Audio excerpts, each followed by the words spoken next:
Good evening, everybody.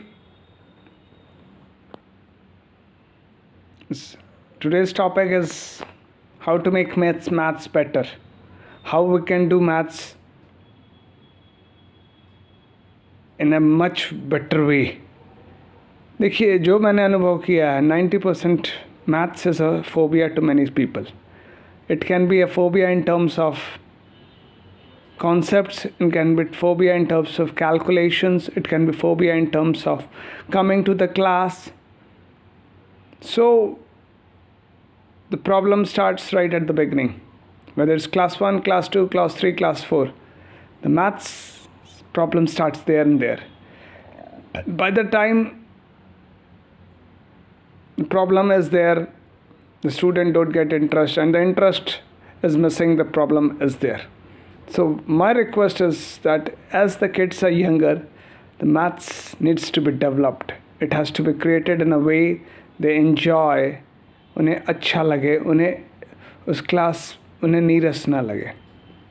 As per the biological or as per the hereditary, whatever we call it, girls are having more phobia in maths. उन्हें maths से डर लगता है. उनको कहते हैं कि the girls' brain work less in maths and more in drawing, painting, literature, etc. तो सबसे बड़ी चीज़ है, जब तक पढ़ाने वाले उत्साह से नहीं पढ़ाएंगे तब तक पढ़ने वाले में उत्साह नहीं आएगा, और जब तक दोनों की उत्साह नहीं रहेगी तब तक वो सब्जेक्ट में जान नहीं आएगी, और जान नहीं आएगी तो वो फिर 10 साल 8 साल बच्चा किसी तरह रोते गाते 10 साल काटते हैं और फिर वो सब्जेक्ट को अलविदा कह देते हैं 10वीं में.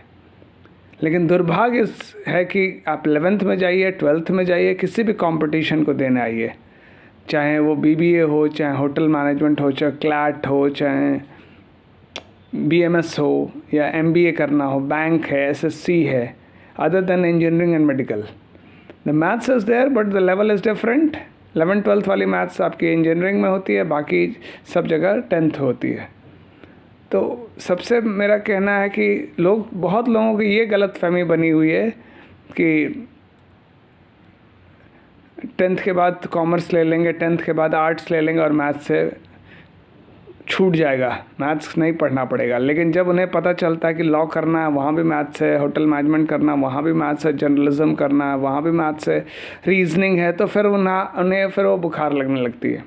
और ये बुखार लंबे समय तक चलने के बाद एक सब्जेक्ट का जो 10 साल का पेन है वो जीवन को बर्बाद कर देता है. चाहे स्पेलिंग की बात हो, चाहे राइटिंग की बात हो, चाहे कैलकुलेशन की बात हो, कुछ भी कह लिया जाए, at the end of the day ये देखना बहुत ज़रूरी है कि कैसे चलेगा.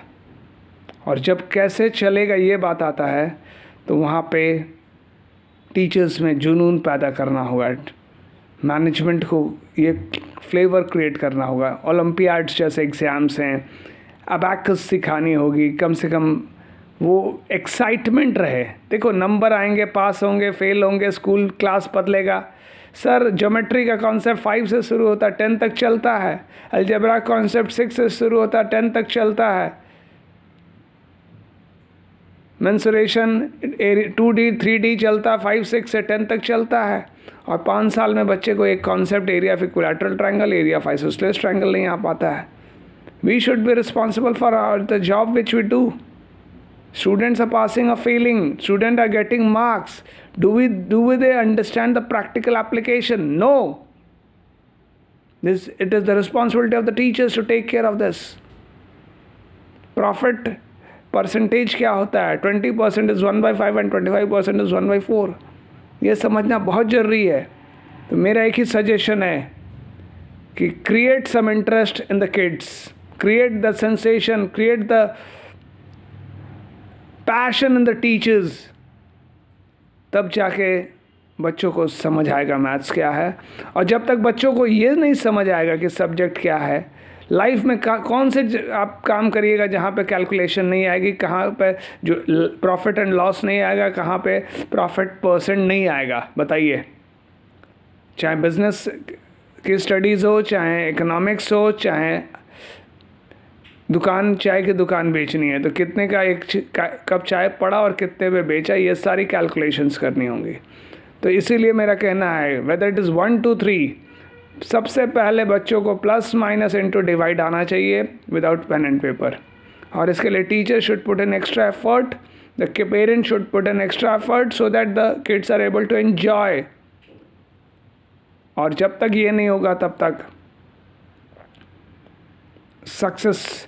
So my simple message is, make this subject a fun, make this subject a passion, make this subject a desire, make this subject